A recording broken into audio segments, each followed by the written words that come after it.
It's actually working. I don't see anybody. We're alone. Is there anybody out there? Yeah, never mind. See you next week. Yeah. Clint screwed it up. Yeah. Clint already screwed it up. Actually, it's because we're on time, and so people are like not tuned in yet. People. Oh, here we go. I know I sure like the game warden from last week. I would like to see them have more of those guys on the show. Jim Bradbury. First comment from Dave from YouTube that we're seeing. Yeah, we're going to talk about that in just a few minutes. We're going to let people get in here. Brad Ringer from YouTube saying, what? I don't see anybody from the old Book of Faces yet. Here come the comments. Hi, Cam and Jordan. Hello, everyone. What's up? Hello. Officer Jeff was cool. There's a Facebook. There's a Facebook comment. What's up, guys? Says Jonas Hadley. What's up? Oy the amigos. Please send me stickers. I think you can get a free pack of stickers if you order stuff through the website, right? Don't we send stickers with free decal? Free decal, man. Free decal. Yeah, you guys, let us know where you're tuning in from. We got a lot to talk about tonight. 'Tis the season for some floating. We're going to talk about some rafting, drift boating, safety, and etiquette. We got some other requests for you guys. We got some cool prize packs. Yeah, we do. A little bit of what going on. It's going to be a fun subject today. We just filmed a podcast here a minute ago, and before you knew it, we rambled on for 30 minutes. So this is a good conversation, and not one that we talk about much. Normally we're a little tight-lipped on this sort of subject and the ins and outs, the dos and don'ts of floating in small rivers. I'm never sending a thumbnail. That's the exact. Because he just copied it, and I'm like driving like the sled back, going back from crabbing, like shooting that to him, which I probably don't do, kids. And apparently, well, anyways. But we got producer Hayden in the house today, so if it screws up, we're going to be blaming Hayden. But you guys, be sure to share this out with your friends. Let people know that we are here live talking about floating, rafting, drift boat etiquette, and safety tonight. Hello. I want to win Cam's hoodie, Dane Proctor. Yeah, it's a millennial coon shrimp. The old Bill Revis hooked it up with the got shrimp. That's right. I'm sure he's got those on there. Jordan's mic isn't great. You got it? Sweet. Thank you for letting us know. Always get in front of guides. Absolutely. Cork all of them. All them freaking jerks. Cork every one of them. You know what? But don't worry about it. We get paid catching all the fish you leave behind. So, okay, it is what it is. Use your man voice, Jordan. Jordan, mic check. Hayden, Jordan, mic is off. You can hear the old raspy. Haha. Yeah, it's looking good. It's looking real good. Damn, can't blame Clint tonight, Todd. I'm sure we can figure out something. I'm sure we can figure out something. Yes, sir. Yes, sir. Rivers are blown out, right? Yeah, Sean. I mean, there's a lot of them around here. In the Northwest here, we have received quite a bit of rain, but the reality is we needed it, and maybe there'll be a bunch more fish behind it, or maybe they'll all just swim away. Good question. Are we going to go over bank etiquette? Yes. Yes. Yeah, that's a good one. Did it say bank etiquette on there? I think bank etiquette's a great one. Yeah, I mean, here's the thing. We want to talk about safety and floating, guys. Floating safety and etiquette. So, like, I don't know. Usually we generally, like, have one that's, like, dedicated to, like, steelhead and bank fishing when people are getting out there, especially kind of during that hatchery time. Seems to be a real popular event. So I know tonight we're going to go through a lot of the safety stuff, like I said, the do's and don'ts on getting your floating object down the river. But the reality is, too, is that interaction between the bank and the boats, too, is probably important to talk about. We got a lot of new steelheaders in here, a lot of new salmon guys. Like I said, as we are going to be gravitating more and more to the small tributaries for the next 5-6 months. Yeah. We're all going to be there trying to catch fish, have a good time. It's usually worth a good conversation. Can we get a Cam rant tonight? Probably not. Cam's getting the blame tonight for technical difficulties. No. I don't even know how to turn on that computer. So, because I am supposed to do this. So this is my job and that's their job. And if they want to switch, I'm down for it. But I couldn't even turn it on. Could you turn that on? Could you turn on that computer?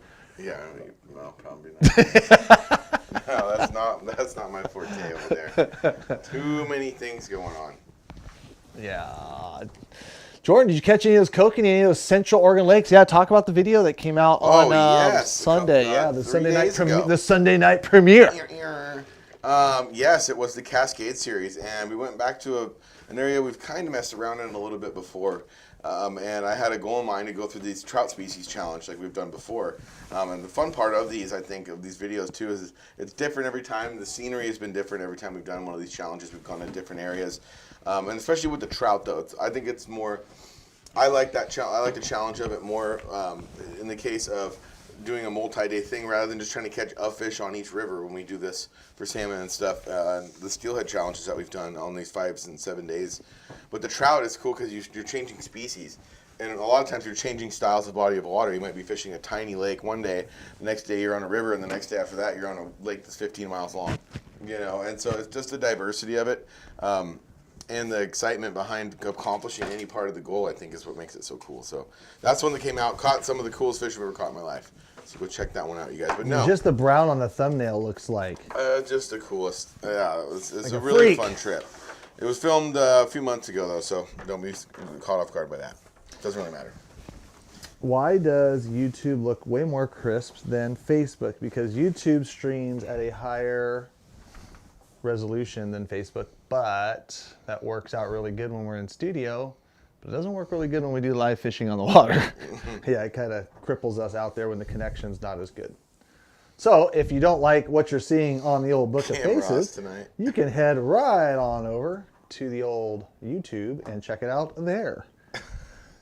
Wait, why are you laughing? I need to get paper towels. Why are you laughing? Why are you laughing? Why are you laughing? That's probably a fake account. Oh, no. I caught a 20-inch coke from the lake you caught the brown this year. Oh, right on. That would be pretty cool. That's a nice fish. The whiteboard is back. I'm just cleaning the whiteboard. I'm not like... Just fiddling.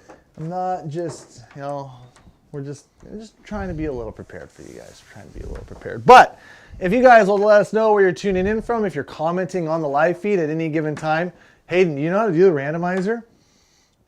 He doesn't know how to do the randomizer. I might have to go explain to him how we do the randomizer. But what we'll do, we're going to have a prize pack. And I think what we're going to do is we're going to start with a Maglip 3.0. A pack of our addicted steelhead worms in the shock therapy color. Ooh, shock therapy. Right now. Shock therapy. Yeah, you're right, you do. And an 8-inch bait scissor that I just cut myself with. Just kidding. From Mustad. So we're gonna hook you guys up. But you guys need to be telling us where you're tuning in from. I know a lot of times we ask questions to get you guys to comment more. We want you guys engaged in the conversation. Good questions every now and then can win a certain prize. I've got some more packs of worms up here. I've got some more Maglips that will be given away tonight as well. If you guys can be part of this, Bill Herzog. Wait, go down to that. Go up. I want to read what he just said there. We need to get you in here, Bill. We need you here, Bill, at some point.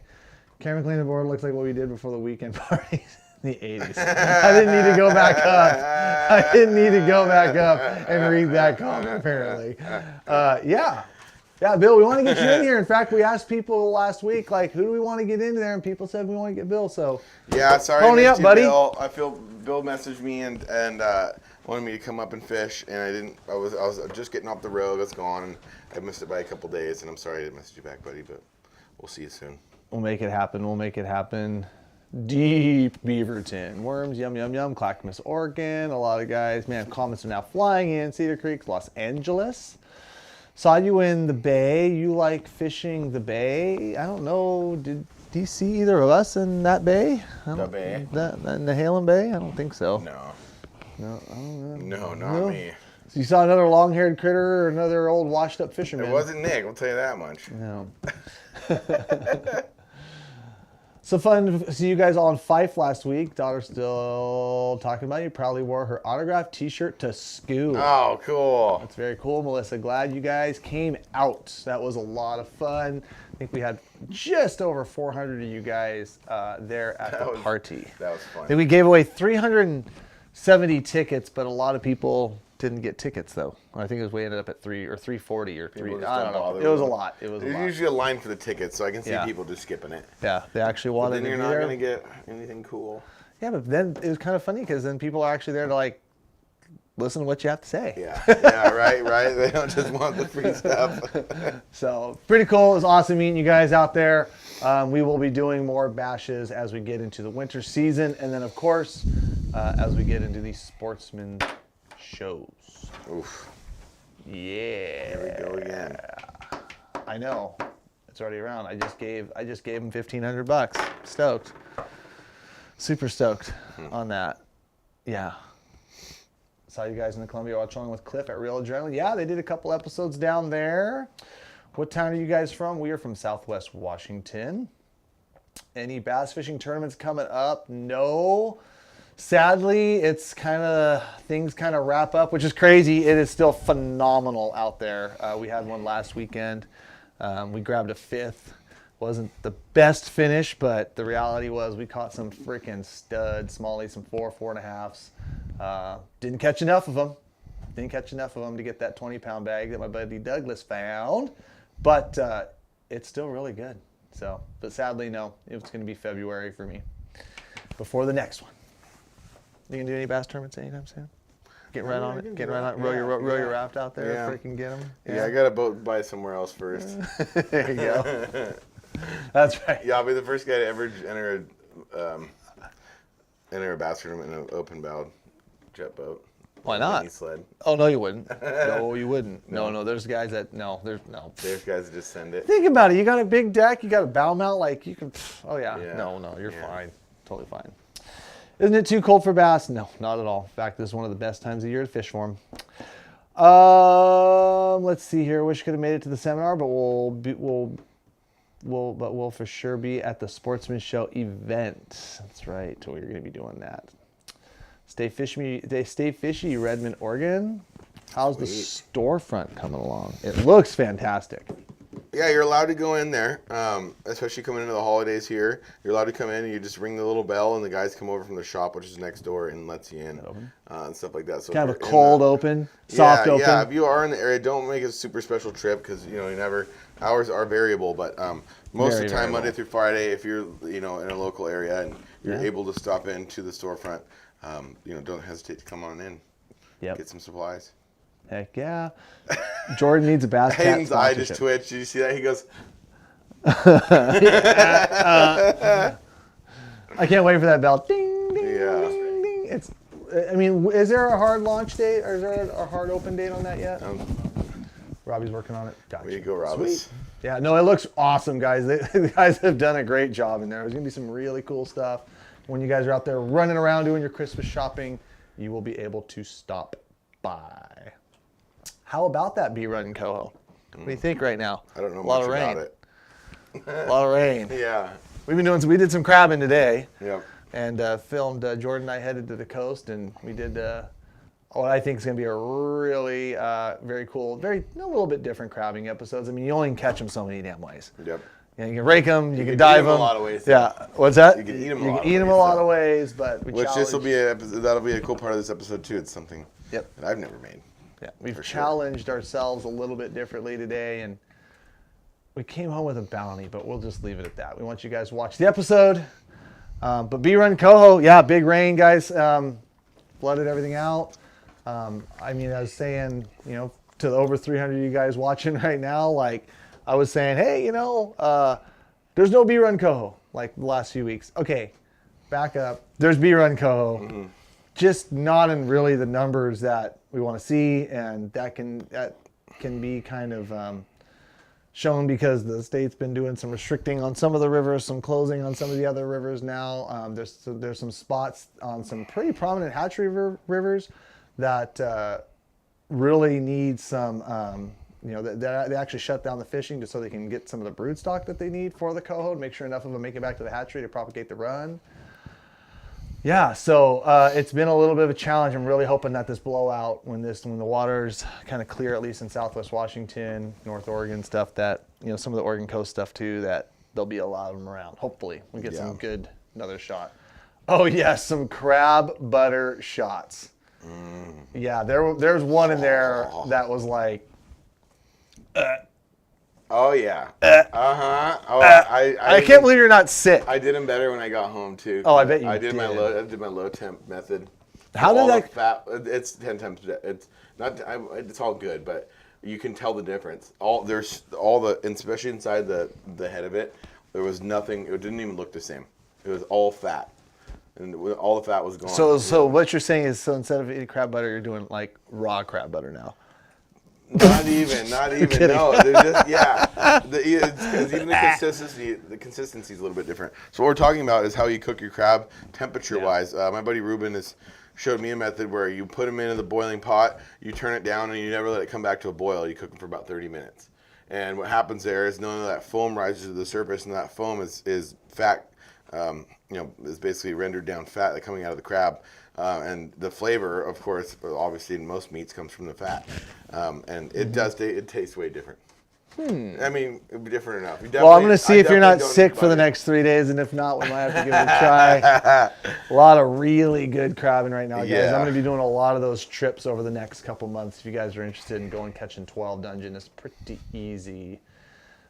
John Poot, you said Shasta Bass Tournament. I'm really thinking about doing that. Bam. Sorry, I totally squirreled. I should not do that. We were talking crab, but I saw Bass Tournament. Now I don't even give a rip. Terry. Love you, man. I don't even give a rip.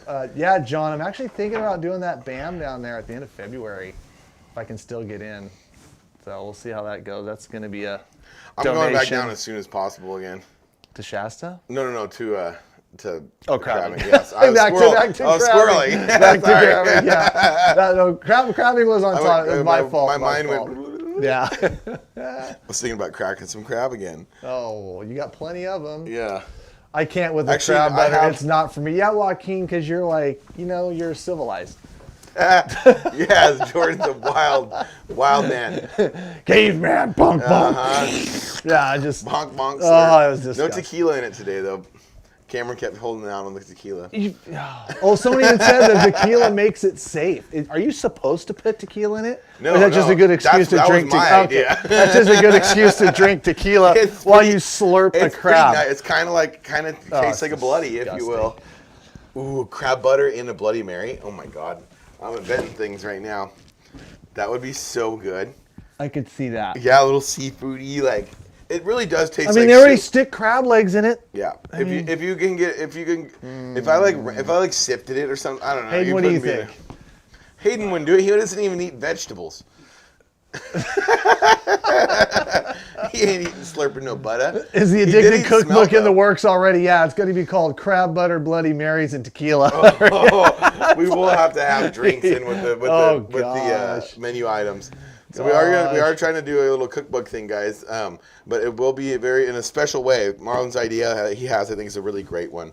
But it's going to take till I get back from Chile and after the Sportsman show. So probably don't expect anything until like spring to summer of next year. So yeah, we have a lot to do. It's crazy, but it's all in good fun. So, and you guys will get to enjoy it too. If you guys can, please let the public know we don't need bashing on us fish checkers. Well, I mean, Peter, after all, you are setting all the stupid policies that your managers are setting. No, I'm just totally kidding. No, that was a good question. But I want to say this real fast because Peter brought up a good point, and he's like, "You guys are right. Fish checkers, like, be nice to the fish checkers, for sure. They got a job to do. They're out there doing that." Even Jeff spoke to that last week when we had him on too. It's like, everyone's got a job to do, and you might not necessarily like what's going on at the moment, but the reality is like a lot of these are set by policies, by state managers and regional biologists and stuff like that, and generally not the guys that you're interacting with, like. Out in the wild, like, take it to them. They're the ones that need to be don't want to hear about held accountable. Cops don't want to hear about your problems. Accountable. They're there to give. No, I'm just kidding. Yeah, there's no such thing as crab butter. It's bile, fat, and guts. Exactly. Yeah. Anyways, but speaking of hatchery and state workers. You guys, it was really cool getting Jeff Wickersham in here last week, Captain Jeff Wickersham in here last week to kind of participate with us. Is that like doctor? If you're a captain, you just. I don't want to. I want to be respectful. I should say officer, but he's captains. I don't know. Right. I kept calling him Captain Wickersham. I didn't know, so I was like, hey, you know. But regardless, I want to make sure that we have. Oh, there's a fail. Oh, I just what a nerd. But Clint probably didn't. Oh, he turned the wrong TV What'd you do? Oh my gosh! Oh, I hope we still have. It bounced. A feed. Oh, HDMI. Yeah. Okay, we're going blind now. Come back. Yeah. Are we still live? Yeah. Or just confirm the live. Or we're still live. Okay. Oh yeah, there. I can see it coming up. Hayden is panicking right now because he knows we are going to rip him a new one. But anyways, while Caden's working on the TV here, I'm shutting off my other TV. Let's not worry about that. I'll get to the sponsors in a second. But let's get this TV back on now because it's now off. He just walks away. Like we kind of want that one. It's going to be kind of an engaging live feed. While Hayden's working on it, guys, with Captain Jeff Wickersham, it really got us thinking on a lot of these other guests. And I've reached out to a bunch of guests around the Northwest. A lot of them are hunting. A lot of them are 3-4 hours away. But we want to try to get other people in the studio. But if you are a hatchery worker, one thing we got kind of questions like, we want to get, oh, looks good, buddy. One thing we want to get is like one of these guys that are maybe running a hatchery, working a hatchery, like we really want like the nitty gritty ins and outs, like kind of getting the nitty gritty from him on some of the enforcement issues out there. We figure we kind of identified like hatchery workers, even fish checkers, anything like that would be really cool and let the public kind of bounce questions off of. So if you guys are into that, I know it's egg take season. I did reach out to a couple of them and they're like, really this week? Like, son of a gun. This is like when, you know, stuff's going down. Stuff's going down at the hatcheries. But we'd love to get you in here, bring you in studio, and yeah, can maybe tell the public a little more about some of the ins and outs of that. So, Dose and don't. The dose and don'ts. That's time to get to that. Hayden, what I need you to do is the randomizer for all these people that have participated in the comments. You're just going to scroll it up and stop on a name because they commented and so they participated in the live feed. We got well over 300 of you guys watching right now. We're going to start talking about the safety stuff. And that one, yeah, just click on the add to broadcast so his name pops up. And he said, I would also like info on that. Well, Lonnie, the questions were coming through really fast.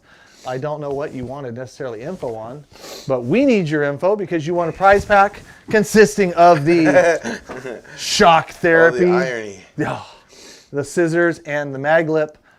Be sure to email orders@addicted.fishing and tell us that you won the first prize pack of this live feed. Include your address, and we will send this awesome care package to you. Got 2 more of them tonight. I'm going to throw this in Mike's pile. Last but not least, before we get into it tonight, guys, I do want to give a huge shout out to Stevens Marine. As always, they are the ones that partnered up and sponsor and support this live feed and podcast for you guys so we can bring this to you every week. So huge shout out to those guys at Stevens Marine. Good time of year to be getting all your stuff done. Springers are coming. I'm not even going to start that. I'm not even going to start that crap right now. But yeah, good time of year, guys. Get in, get all your motor maintenance, all that stuff done. Buy a new boat. Yeah. I mean, if you want to go spend $100,000. Things ain't cheap these days, but they ain't getting cheaper either. So yeah, get a boat, all that good stuff. It's not super good, no. No, yeah. What is better, a drift boat or a raft? All right, guys, we'll answer that. Let's do it. We'll answer that for you guys. Let's have the conversation.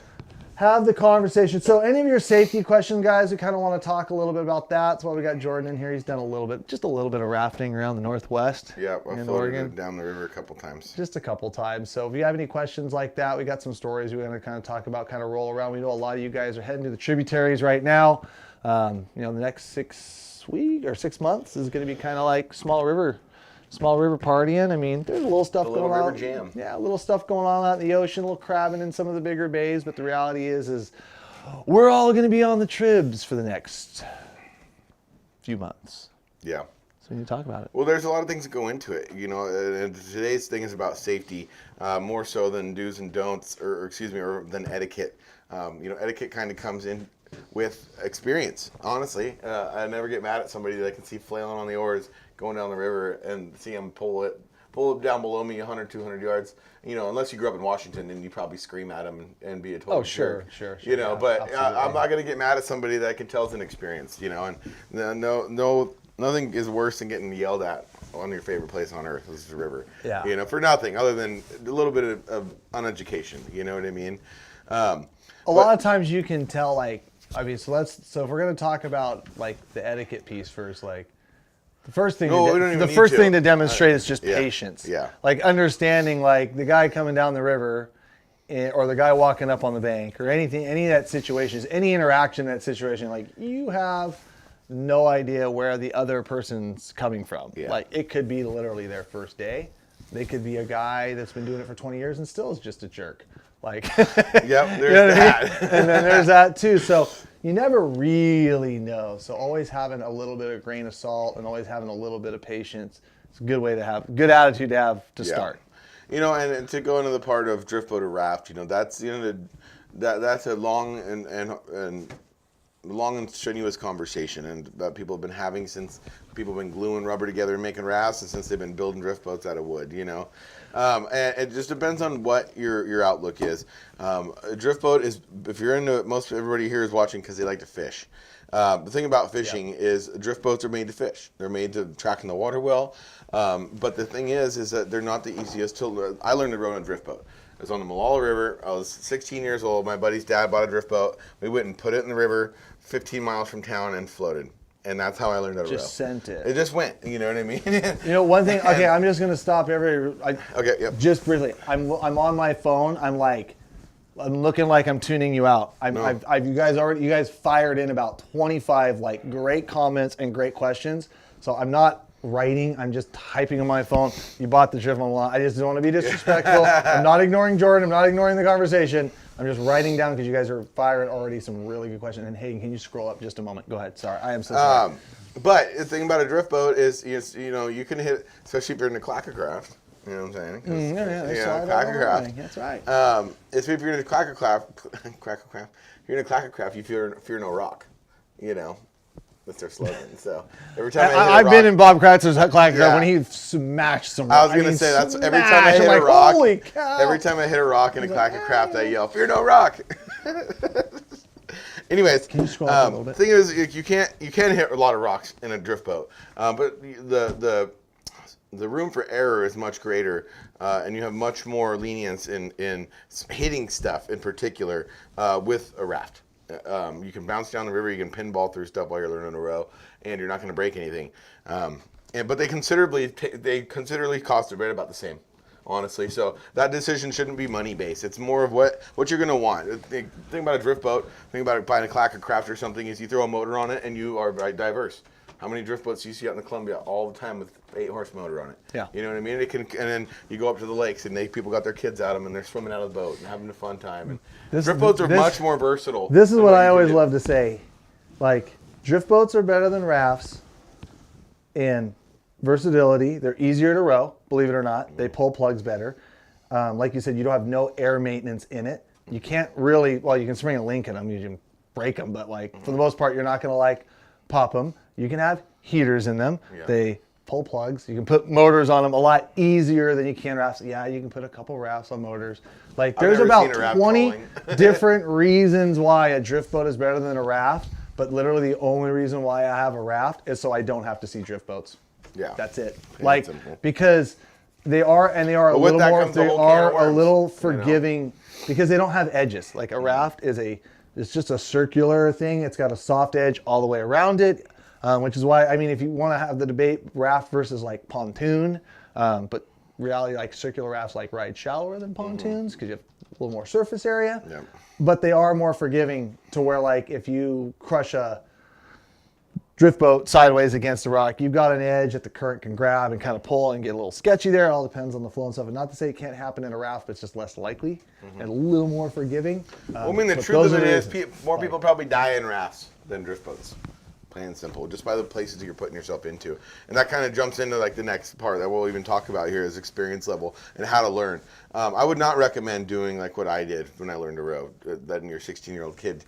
I had a little different lifestyle, a little different childhood, a lot of freedom.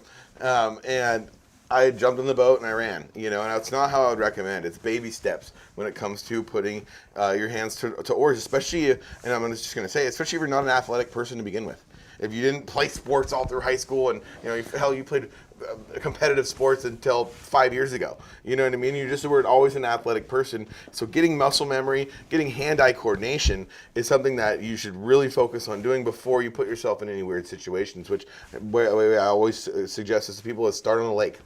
Start on a lake with your oars and row around in circles till you even know how to put your oars in the water, and then start taking those baby steps. Then go to the biggest, widest, flattest river that you know where the water's moving and go row around that. Go to a lake? Yes. Why do you have to go to a river? Yeah. I mean, learn, next step. Learn to row. Second step. Yeah. Second step is go to a river that's moving and then start taking those baby steps from there. Can we show it on our YouTube channel, Raft Fishing?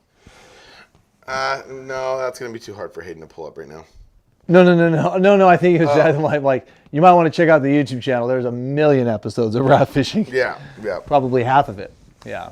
No, maybe not half, but a lot of it. A good chunk of it. Yeah. I learned on a lake, then I hit the Rogue. Hell of a jump. Yeah. yeah. Well, I guess it probably depends on where, because not all rivers are the same top to bottom. No. I've been asked 1 million times, like, hey, what stretch should I try to go figure out? And there's some easier ones to point to. If you are trying to,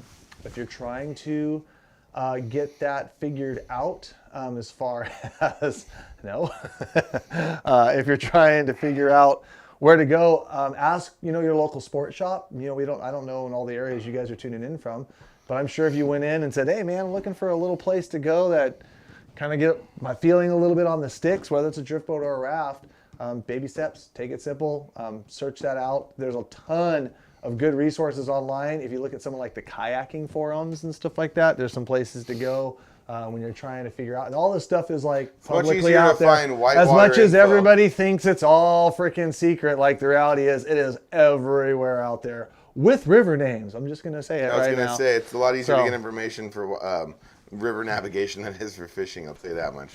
Do you still get puckered up on some stretches? Oh, that's what keeps you alive, man. Oh yeah. Yeah, we just got back from running a section of, I'll just say it, the Middle Rogue River, which is class 4 and 5 water and drift boats. It's absolutely gnarly. And there's going to be a part in this video where it's a butt pucker situation. It's some pretty heavy rowing, But yeah, I think for me, I push myself because there's been years in my life, I guarantee I rode more miles than I drove. This is something I've been doing. This is that's something I feel like I was born to do. I'm extremely good at navigating rivers and running rapids. It's a trade that I have applied myself to and really tested myself. So I do run butt pucker stuff just to practice and to get my heart rate up. And I'm a thrill seeker, so just to go out there and have fun and push myself to the limits. But it's not. My thing is, I run something once. Probably won't run it a second or third time the next. Some rapids that we've talked about, I haven't run them since I ran them the first time. I roped my boat around. Because why?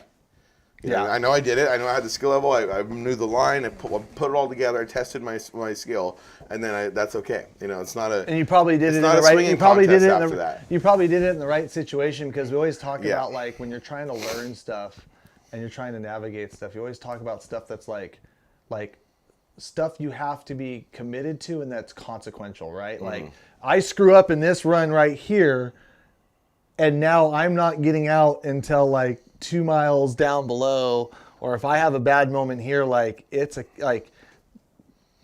canyon, I could get separated from the route. Like, you got to also gauge, like, am I just going over one little spot, or am I going over a series of terrain that's going to be really, really bad if I exit this raft? And then you look in those, and like you said, you look at those points where it's like, oh, well, is this an opportunity to go down to it, get on the water level, look at it? Can I rope it around?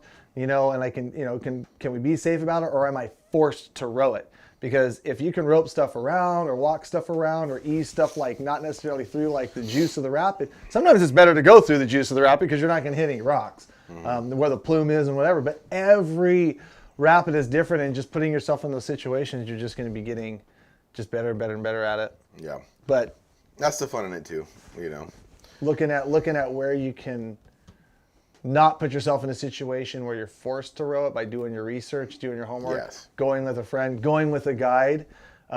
There's a lot of that can save you a lot of trouble. I've heard multiple stories already from this year and from the end of last year where, just one of the, and if this person's watching, like whatever, we got almost 400 of you guys watching, so probably is.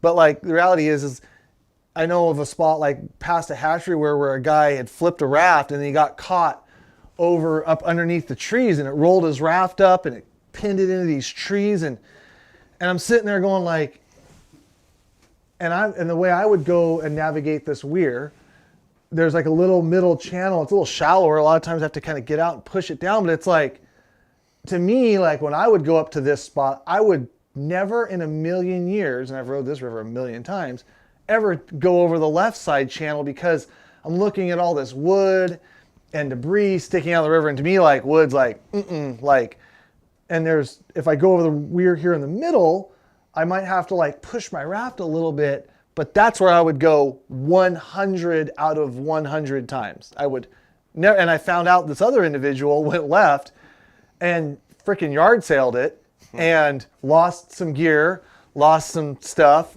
Coincidentally, I think one of my clients found one of his nets, and then got himself in a really bad pinned situation. And I was just like, why in the heck would anybody go that way? Like, that's just, to me, like, that's not even 101. That's like, but everybody's like perception is different. If somebody would have told that individual or the guy like, hey, you probably should never go like right there. You can just kind of like just zip it up over right here and go down the middle channel. He'd never be in that situation to begin with. Yeah. I don't know. Yeah, that's all relative to the situation, the time, and the level. There's, but it's all about having a safe mindset and not having any ego involved with doing certain things. Like I told a story about one of my good friends on the podcast that I think let his fishing experience and his ego as far as confidence as an outdoorsman overwhelm the fact of safety and actual knowledge in how to run a boat. And flip 2 or 3 times in a year. Within a couple of months together, he calls me back and is like, I flipped today. And I'm like, what, dude? Like, I flipped twice in my life, and you flip 3 times this year. You know what I mean? Like, you either need to change the style of your boat, one, because you're running the wrong raft for where you're fishing, and or drift boat. Run Nick's boat down some of the rivers that we fish. No way. It's a tank. It's made to stand in all day and fish, But just not letting any confidence overwhelm you as you start to gain that knowledge of how to run the river, especially in a drift boat, because you got in a raft, you got a big investment sitting there. And I've watched mine float down the river around the corner away from me, and it's not a cool feeling. You don't want to see that. So it's good to just not ever be too comfortable when you're learning how to do this. So. I had somebody that drifts a lot show me the right and the wrongs. It is something that you almost need to be indoctrinated into. I learned how to run a boat, kind of depending where you're at, by following some of the best raft guides that I knew down when I was 20, 21 years old. Yeah, I see a lot of people commenting like, always looking forward, always like nose to danger, nose to danger, nose to danger. Yeah. Generally, because if you're going to make a contact, it's much better, like with a drift boat, to like hit something like in the bottom if you're going to hit a wall or something like that. But the reality is too, is you don't ever want to be going like sideways down like over boulders. But even then, like there's times where your nose is pointed to the danger, but you're trying to like back away from it.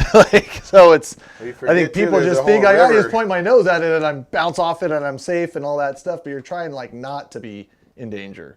But if in doubt, scout it out. Absolutely. Been rowing for years. Yep. Roped the drift boat through a couple spots, but wouldn't trade my drift boat for anything. Paul, yeah. I mean, probably the right attitude. Yeah. I saw a couple questions on here, guys. And I think we'll both tell our stories about like our most recent flips. I mean, I'm sure you guys have heard it on here before. I know we always seem to like kind of talk about this like every season, but just the importance of wearing your life jacket on the rivers and just to be honest with you guys, there's been times where, when we're filming and we're doing the bank stuff live, you guys probably haven't seen us with like life jackets on. I've had people that I've worked around over a long time give me some scoldings. And the reality is, like 2 years ago, 3 years ago now, I can't remember what it was. I was guiding on a river that I don't even think has a class 2 in it. I don't know, would you call any of that a class 2? Not we float. Yeah, and I flipped a raft. And it was a combination of a few things, but the bottom line is like where I flipped this raft was like in complete, it was a boil. It was like a little grabby, weird boil at the end of a little bit of a riffle where I just dropped my oars and like, all right, we're just setting up to fish there. And the weight shifted in the boat, might have been a little bit heavier than I probably would have wanted it to be. Yeah. And a little water was maybe in the floor because it was a self bailer that I had plugged so I could kind of do both with it. And the reality was, like, it got me, it was about as heavy of water there as about Battleground Lake is on a nice freaking sunny afternoon. And flipped the raft. Thank God. That was the one of about half the days that I would tell people to wear life jackets. Mm-hmm. And so ever since then, now if I'm in the raft, it's automatic. I don't care if it's 100 CFS river in the lowest of the low. But the reality is, guys, like there was times like when I was conducting trips there, it's not anything over, like I said, a class 2. So it's not like a required by law thing, but reality is like it should have been. And thank God I was that day because it caught me off guard, dumped the raft, and pretty much fortunately no one got hurt. We got cold, had to row out, broke a couple rods, got our stuff back. Yeah, it's I had an incident. My most recent incident was probably 5-6 years ago. I was rowing down the river, and I'd been coho fishing and guiding there on this section of the river every day. And I've been rowing down in the dark through like class 2, 3 stuff in the dark, pitch black. And so I was doing it again. It was the first winter steelhead trip of the year, right before Christmas, about a month from now. And I come rolling into this section, and instead of the water being at 500, it was at 1,000, twice the level. And we can talk more about the river levels type of stuff. And we do have a pending situation, I'll say right now, where we're going to be doing quite a few rowing type videos and educational stuff on the YouTube channel coming up here in the next year. So be on the lookout for that, for a little more hands-on and visual learning techniques. But anyways, I come rolling into this rapid that didn't have the right, that I didn't correctly gauge the water flow, and had 2 big guys in front of me that with life jackets on, and I couldn't really see, And I turned the boat to go make my move, and I was about 20 feet downriver further than I should have been, and pinned it sideways on a rock. And when you pin a raft sideways on a rock, odds are a lot of times water starts coming into the boat from the high side, from the upriver side, and then your raft, regardless of how much you inflate it, wraps around the rock. It just starts to pillow, basically, like a piece of cardboard stuck on a rock. And so before I know it... all that water pressure just... Yeah, before I know it, I look out, and both guys are holding onto the bow, getting waterboarded. Just holding onto the rope on the bow, just in the middle of the rapid, like, blah, blah, blah.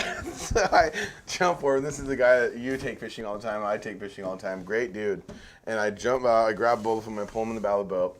I get in the water, and it's coming like over my shoulders, and I shimmy the boat off the rock while I'm like giving them instructions.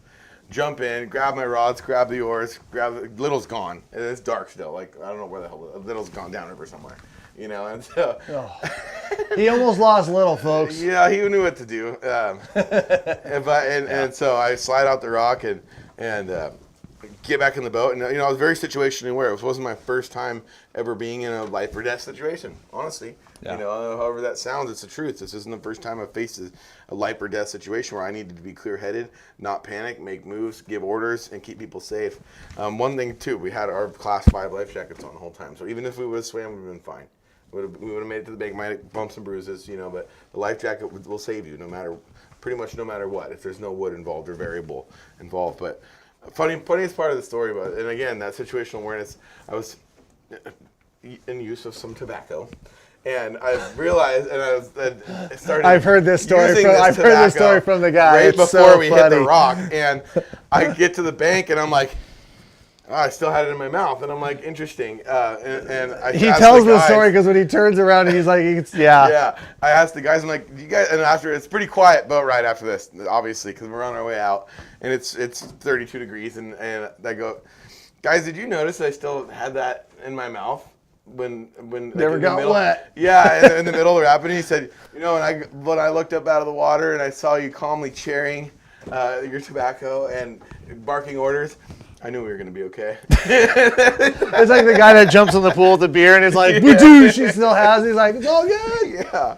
But it's just calm, cool, be cool, be cool, be cool. It's what we preach. I have a question for you then. So my, it just kind of brings up just this point and this, obviously wear your life jacket. But I don't think I've ever flipped a raft. And even like doing some of that stuff on the Oregon coast a couple years ago where guys, there's like dedicated pullouts to like pull out and put in. And we're just like, and you and I are like, let's just send it. Yeah. And I mean, you sent it with your guys. I'm like, you guys can walk and get out. Yeah. But I've never been in a situation like, and maybe it's because your adrenaline's going, you're focused, and you're just not going to slip up. But I've never been in a situation where I've challenged myself in a new rapid or a new waterfall or new whatever, where I flipped a raft. But the only time I flipped a raft was literally on something as flat as when a your board. guard was down. And you've rode that section of river 1,000 times. Yep. Probably 1,000 times. Probably it's a class 2 move, but it's not a rapid. Nobody would even know what I was talking about. Same thing. Yeah, it's not like some big suck hole in a tree in a not the other giant rapids waterfall. we go through in that day. Yeah. Right. There's much bigger stuff in there, but the one time you're not going to expect it, there you go. Yep. Ignorance is not bliss in this situation. Yeah. Where do you want most of your weight in the center? I've been seeing a lot of questions here and there, and I've been writing down, but for the most part, you definitely want your weight in the center. Like if you are rafting and you're kind of going through some areas, you're not like what I'll have my guy in the back do, especially because when I flipped, it kind of boiled down to somebody in the back kind of being way back in his seat and then kind of leaning too, so you get all that extra leverage. So when I challenge something, when I have riders, like my guy in the back, like I have him like cinch up as forward, grab those bars and get up as forward into the raft as you can. And same with the guy in the back, like when we did some of that stuff on the Oregon coast. Like it was like suck it in a little bit so you don't have people flailing on the edges of your drift boat or your raft kind of out there. The amount of leverage and the amount of weight shift that you get from somebody that's not in the center of where you're going to be is a lot greater. So Victoria, I know I'm not. It's really hard for me to do buoy TED stuff right now. I've got 25 other trips in the fire, all that. I'm trying to get it for next year. I apologize for that. Squirrel. But so having a balance in your boat and then also making sure that your gear and water in the bottom of your boat, because that's also what got me. And I know it's what got me because I felt the shift and then I felt kind of like the water shift and then it was like too much to come up from and it was just right over, just rolled it over. Yeah. So having water and making sure that your gear is properly balanced. Yeah, I think that's a lot of it. It's just don't go over your head. Don't get too big for your boots, as they say. Yeah.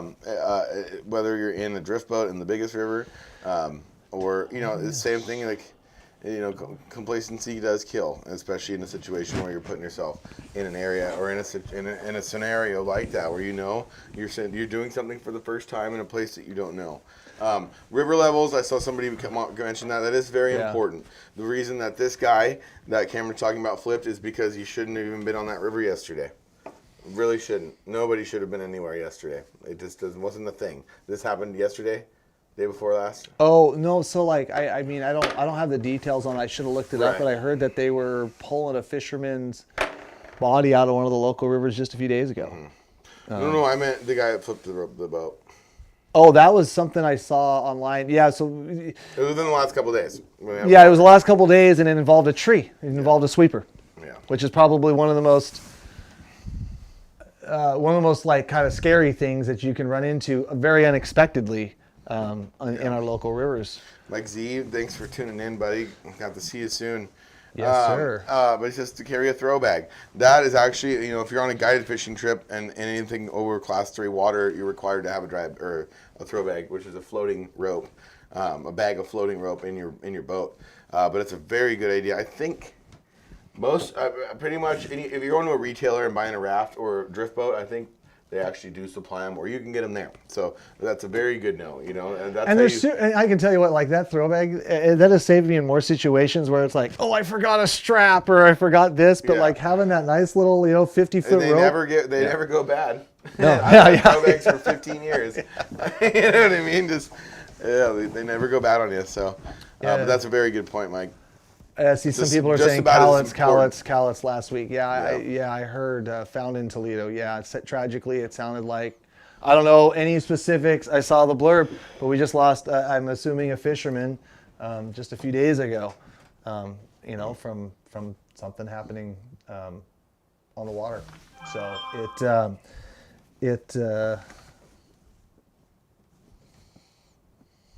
Jason, I don't know. No, Jason, practice with it. Hey, sorry, squirrel. And then have a throwback and practice with it. Probably a good idea. Better than standing on a bank of raft guides and somebody needs help and they go, they're like Baywatch, like, I got him. And they're just like. But they're in waders instead of bikinis and shorts. Yeah. They're in waders and a throw bag. And he just goes. He's had 4 beers. And the person just floats away. It's like there's nothing. Somebody asked a question. Tell the story when you rescued a swimmer. I have never rescued. I've rescued lots of swimmers. What one in particular? Just a story? Somebody made the comment, like, tell the story about you rescuing a swimmer. I've rescued lots of people swimming in the river. Oh, I don't know if there was a specific story about that. No, there was a funny one in the Columbia. It was some homeless dude who's living in his boat, jumped out and was sitting on a wing dam in his underwear, screaming and waving for help. That was pretty hardcore. That was you? Yeah, exactly. That was me on the wing dam. Yeah, I wouldn't put it past me. that was a trip. You guys are firing so much good stuff in here. Yeah, I keep even forgetting to look. Yeah, let's talk about that one right now because we all are wearing chest waders. So somebody had the question and then Mike Z popped in here. Mike Z's stud guide up there up in the Forks area. We've done some filming with him. I probably had one of the best days I've ever had with Forks. We freaking stoked like 30 steel and it was disgusting. Back when we could fish that river because now there is none. Yeah, see, I'm just yawning. Cool story. Cool story, bro. Yeah, never happen again, bro. But someone said, hey, top 5 things to have in your boat. So first thing's going to be life jacket. Second would be throw bag. Life jacket and throw bags are 2 first safety things. A deck knife is a big one, too. Having something on your life jacket, you go on NRS.com and there's a plethora of different styles of life jackets. And that are even accommodated a little bit towards fishing. Think about life jackets, why people don't wear them is because they're uncomfortable. But there are makes and models out there. One thing that's going to save your life if you're learning how to row, and it's wearing a good life jacket. You guys see Best Bud Phil, or not Best Bud Phil, you see Phil Black, Phil Gump. He lives in his life jacket. He'll be standing around the fire in his life jacket when we get to camp. It's because he has a good one that fits well. It's a whitewater one. It's comfortable, and he fishes with it all day long. And it's pretty funny when he's fly fishing. I've seen him use it like a cork. Like he'll be getting so deep, like wading, of course, because you have to be deep, wading for steelhead if you're fly fishing. And he'll kneel down and let it float him to the next rock and stuff. It's pretty cool. But always have your life jacket on, and a deck knife is something that you can put on there. That was a total squirrel moment. Sorry, everybody. But no, that deck knife brings up a good point because I almost yard sailed it about 2 years ago, going through a rapid because I had an anchor cleat release in the middle of a rapid, on the one chute that was ridiculously fast. I know I told you this story. Yeah. So I had a pair of scissors like this, thank God, because I didn't have a deck knife on me. I had one in my tote, kind of sitting there, and we go over this one chute, and it's a spot that there's nobody. There's nobody up there. We go over, and fortunately I had the guy in the back of the boat cinched forward, and the guy in the front of the boat we all tucked in. Here we go. Boom, we go over it. And right when we poof and then settle out, where the current is still just barreling through, all of a sudden my anchor just goes boom and lets go and starts dumping line. Well, you don't tie a knot in your anchor line at the end of it just in case that happens. Mm-hmm. Well, what happened was it ripped out of the boat so freaking fast. You might know where we're at. I'll tell you that later. But bottom line is it ripped out so fast that it created a loop and just marred, just boom, right into the wheels. And it stopped that boat like I was going like 60 miles an hour and hit a brick wall. We're going like boom. I'm like, oh no. And it just went boom. It threw everybody forward. Just everybody forward in the raft. I turned around and I grabbed the scissors. And that raft was like riding on top of current that was going so fast. You could feel it kind of start wanting to walk to the side. And once it walks to the side in the current, if you have a stuck anchor, once it goes sideways, it'll roll right over. And I grabbed that pair of scissors and I went like this to the rope, to the anchor rope. And it was pulled so tight that I went like this and I went like 1 and I could feel it go through and I went 2 and I actually cut it with just a freaking pair of like nothing crazy scissors.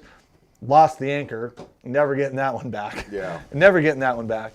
But it literally happened so freaking fast, but not having the deck knife now. I have a little, on the side, I have a little like a little sheath with one of those ones on it that I could literally grab just right there whenever you need it. Because that was almost, and that would have been a very consequential spot because it was kind of like you hit one rapid and then you had about a 50 to 80 foot section and then you went through like stuff you wanted to actually like rope around and never really get involved with. And it would have been really, really bad.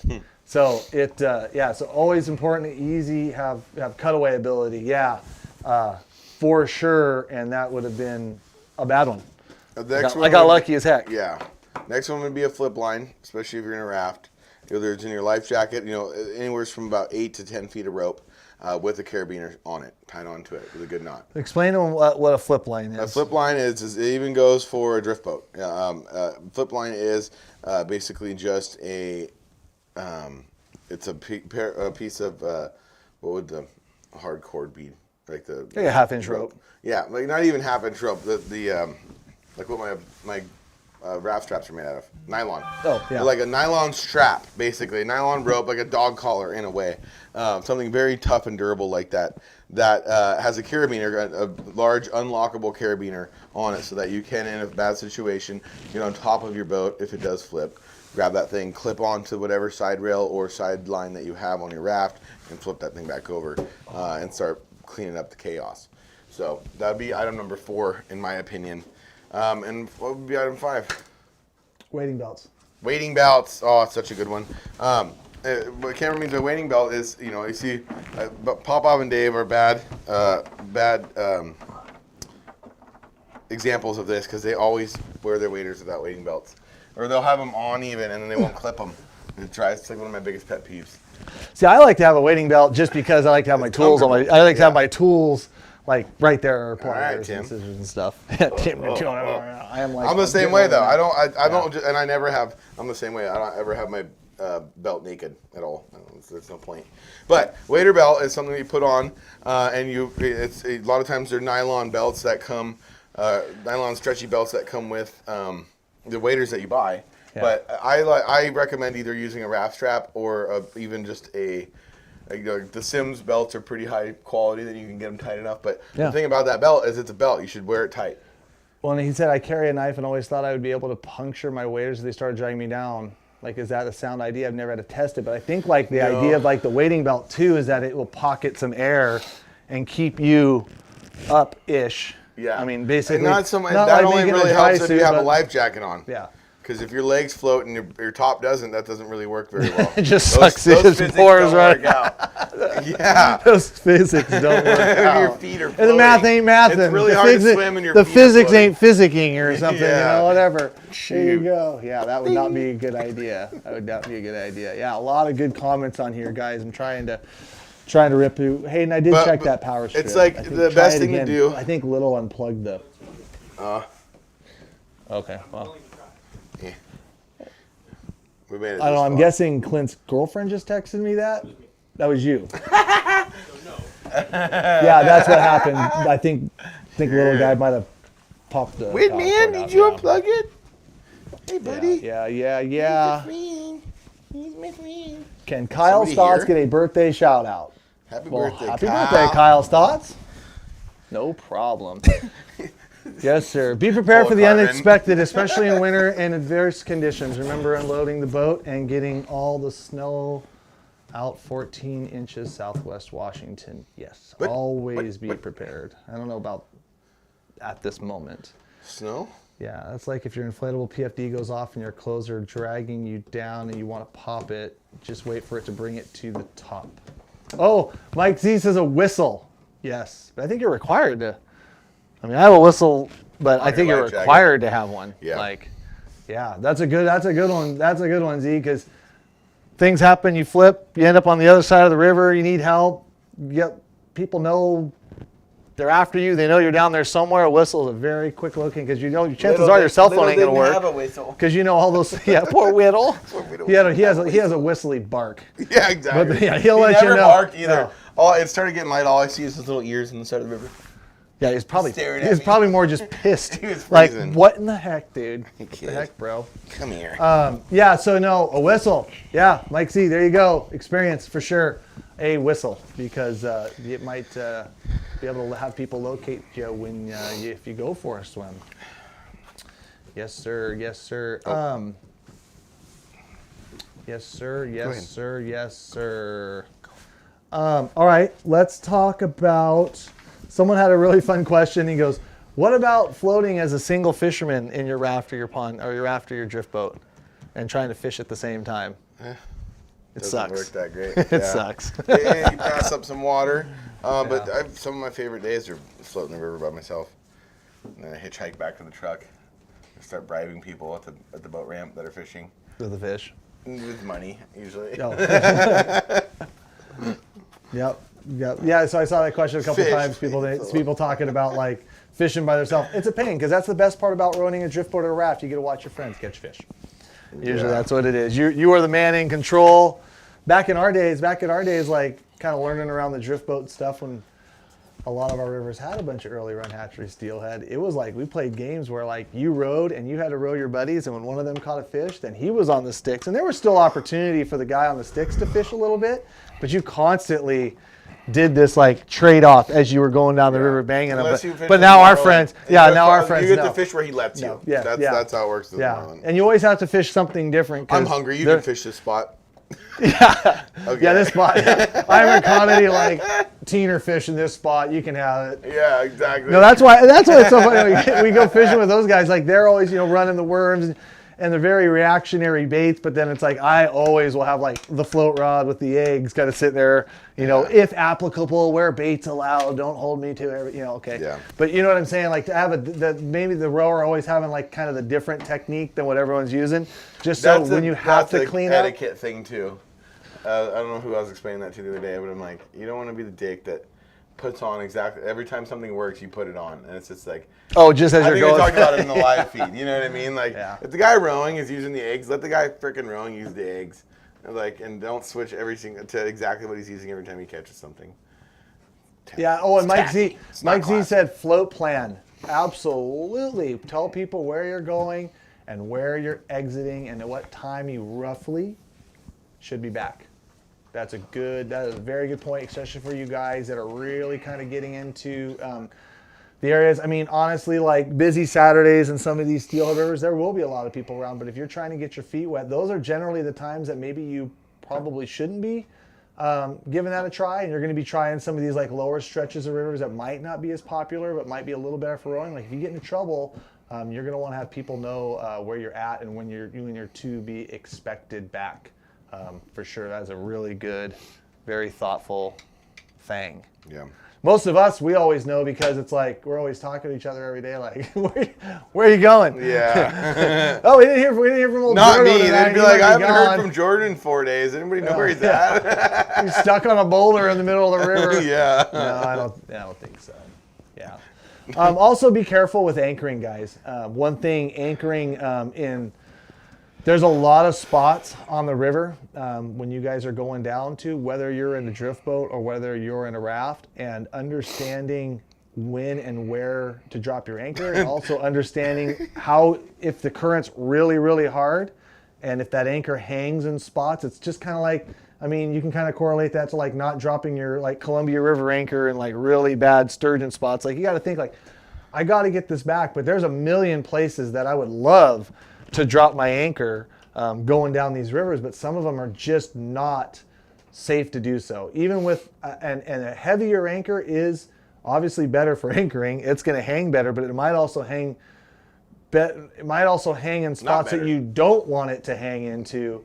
And when you get in those anchoring situation and your boat starts to do like a swaying situation, like recognizing that really fast and trying to stay stable in the current, because a lot of times if you start swaying kind of back and forth, it'll just kind of keep kind of amplifying, and then you can end up in a really bad situation. So understanding the old like, Walker Texas Ranger. Yeah, it'll swing side to side. It's something that you definitely want to avoid when anchoring, especially if you're trying to figure that out. So anchoring in soft, smart spots. How do I pass bank fishermen and other boaters? Love this. As close as possible. I love this because this happened to us on the freaking river like a couple weeks ago. We were running a sled.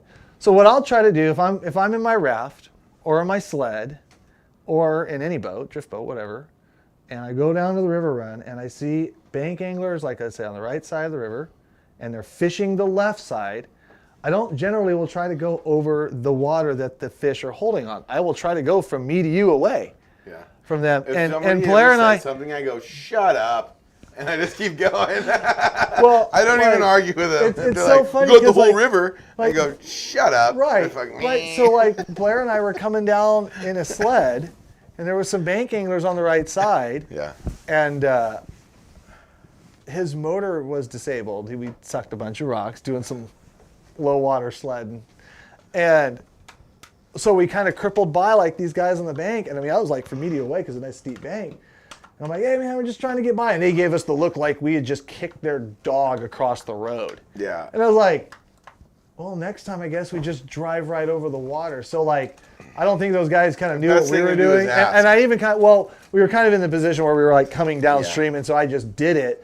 But like one guy like was like not reeling in his bobber right away, and it's like, dude, we're gonna go right here so we don't spook your fish. I mean, yeah, maybe there was some fish on the inside, but from our perception, it looked like when we were coming downriver, you guys all had your floats on the left side, and there was room to safely do it without running into you. They weren't in the water, but right. Like, and they just kind of gave us this look, and it was like, look, man, like next time we'll just blow right over your fish and knock them back into the run. Away from you guys. Yeah. So when you have those interactions, like you said, just the best thing to do is as you're going downriver. Just tell them to shut up. Just shut up. Yeah. Pound sand. Get a boat. No, yeah. Don't get a boat. No, I try to always maneuver. Now there are times that doesn't happen. I've seen it a lot. It's always river etiquette. I think it's depending. It's it's geological. Because, for instance, some rivers I was just fishing recently, every single person asked. Yeah. Every old timer asked, where do you want me to go? And like you pass them 10 times in a day, they'll ask. Yeah. That's a very safe way of doing it. Yeah, and if you're the guy in the boat in the middle of the river, like, and this even occurs like on the sledding rivers too, because sometimes like I'll be like running up river and you'll see a guy cast. He'll be in the middle of the river and you'll see a guy cast right, and you see a guy cast left. And that's like, well, we're just going to flip a coin. Yeah. So like sometimes you got to realize like if you are the guy getting passed, if you can make it like visually look a little more obvious, like where you're fishing, and maybe nudge your boat over a little bit, or if you are, bank fishing, if you just kind of bring your stuff in like real tight to the bank on that one cast and let the boat kind of slip by a little closer to you, he's not going to go over your fish. Now, I'm not the guy that also believes that boat going over fish is necessarily a bad thing all the time, like at all.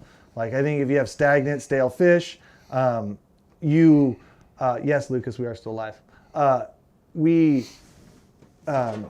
Sometimes moving fish around and breaking fish up is not a bad thing, like at all. So also having the mentality of like, well, that boat goes over these fish, we're never going to catch them. They're gone. Yeah. They're gone from existence. It's not necessarily the best thing to have because, like I said, if you haven't caught a fish in a while, if it breaks some fish up, moves them around, and they're kind of moving back into their spot, yeah, it's going to work really well. Might work out better for you.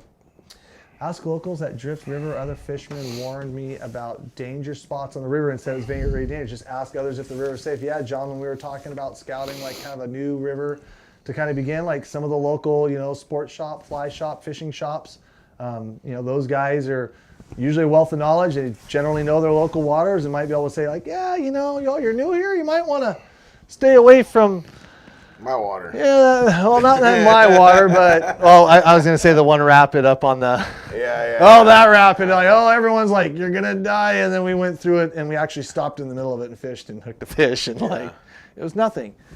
But when you're in that learning phase and you're kind of realizing and you're putting the pieces of the puzzle together, it's a good place a really good place to start. Ask your locals for sure. Yep. I'm literally watching the 5-day, 5-species videos on YouTube now, and I get on Facebook, and you are here. Well, because we're here every Wednesday night, Ethan. Sweet. Imagine that. Yeah, go check that video out too, guys. It is really cool. Yeah, we've had a lot of very beautiful scenery. Really good comments. One other to touch on, and I don't really have a lot of experience rowing. Do you want to kind of touch on the difference of like rowing like a pontoon versus a raft? I don't like pontoons. Never buy one in my life. You'll never buy one in your life? Nope. Not even for like, I mean, they're better for pulling plugs, and they're better for like, aren't they like, I mean, they're more stable like in a run, like when you're trying to, just because they're like 2 grooves. I mean, the ones that I've rowed. But they sit another foot down in the water. They are deeper, yeah. Yeah. So I'm not talking single man pontoon. I'm talking like 3-man pontoon. Right. Yeah. No, I kind of judge I scale my floatable or inflatables, excuse me, on efficiency, and like give me a low river and in a race situation like they do with a lot of whitewater situations, it's a timing thing. How proficient are you at making your way down the river? I guarantee I can leave a pontoon 2 miles behind, just by the efficiency and the hydrodynamicy. One of my favorite. Hydrodynamicy. Look that one up, folks. That's a Jordanism. Sorry, yeah, I'm not going down that one. But the buoyancy, I think, is like, I mean, you have more surface area. Yeah, I mean, like you said, I don't like pontoons very much. And you know what? The thing that happens with pontoons in big water is you only got one side of the boat that floats on each side. And what happens in a pour over hole that's dangerous. With the pontoon, you spear it. It sucks sideways. Yeah, you might go through a little bit quicker, but I don't know. I think of certain designs of raft, like my raft will pick up speed when I go over big water, and where stuff you want speed in big water, Yeah. Row 4. Yeah. Don't. Yeah. Don't row away from the danger. We can talk about that in a second. Don't row away from the danger if it's big water. You got to just go through it, and you got to get through it. But that's why I don't like pontoons. I think they're a little more dangerous, and they're harder to row. There you go. There you go, sunburn on Jordan. More like sun and wind burned this morning. Yeah, we got a little windy out there catching them crabs. Oh, God. Yeah, catching them crabs. I'm hungry for them again. What's that? I'm hungry for them again. You go home and eat like 3 more. I gotta save them. I was like, I only got like, a Ziploc bag and a half for elk camp. And then I gotta use 3 for the video tomorrow. Yep. Dynamicy. I wouldn't have got that one. I wouldn't have got that one right in the spelling bee, that's for sure. Yeah. Oh, yeah. And I guess we're going back to the thing. You have to be smart in your surroundings. Hydrodynamicity. If you're not sure, think again and don't think you'll be okay. Wood and rocks in the water are not good. Wood is definitely a scary situation there. I just saw a post just a few days ago about a sweeper. And what we talk about as a sweeper, guys, is a log or tree that's gone over the river, that's sitting, maybe like a foot or 2 up off the surface, because generally what happens is the tree goes in, and if it doesn't go in deep enough to where the whole current is hitting the whole tree, it's just limbs holding it up, it'll just sit there and act like a little dam, and be very dangerous. I know another guide that very, very, very, very good rafting floating guide that was taking his drift boat down one of our local spots, and there's a little island and you just can't see like around it. And a couple of years ago, after like a random windstorm or something, like not even like conditions that you'd think a bunch of trees would be dumping down into the river, came around the corner and it was just boom, 2 feet right off the bottom, got rolled up against it and rolled the drift boat. And I mean, it can just, again, one of those situations, good thing you had your life jacket on, because had you not, it could have been a little bit more of a different situation. They were able to get the drift boat swept underneath. They were able to like clean it up, pull it out, and get out of there. But the reality is like those things. There was another river that I was rowing that was it 2 years ago? Same thing. Came around a corner, was expecting to hit this really nasty rapid, and there was a freaking old growth fir tree stump, boom, in the middle of it. It's like, well, we're roping around this one. Everyone for himself. and it was like and it sucked. I didn't even row that. I'm hoping it's gone this year, but the reality is like, you got to be kind of prepared for any of that stuff, and that wood will hold you down and kill you. I mean, it really will, like life jacket or not. Yeah. So it can be definitely think that. Oh, the swing fishermen think they overrun. Yeah, don't they, Blake? Don't they? I try to like just pull in right behind them and just bait fish, so I can catch fish and they can't. It's fun. I'm totally kidding. Watch out for logs. I lost that. Yep. Don't always be a salty bank fisherman. Have respect for both and do both. Absolutely, man. There's a lot of times that there's going to be a lot better fishing from the bank, and I mean we're all fishing out there, and it shouldn't be that hard to make it all work. Yep. Are the crab full and how are the wind? No, the crab were not as full as I would like them. And there was they even did like the first test stuff for the Columbia River, and they're actually a little behind for like a December 1 opener, commercial opener. So I think that's already being discussed and punted till later. Better for us because there's got to be more crab to catch. Yeah, I can't wait to do that. But again. Definitely, we weeded through. Like we were checking softs, and some were really soft, and then there were some that were really good. So it's just kind the of little ones were all soft. Yeah. None of the big ones were. Yeah, some of those big ones were rocks, and then some of the ones you thought went. Some of the ones you want were not as full as we wanted. So, but they were all tasty. Yeah. All tasty.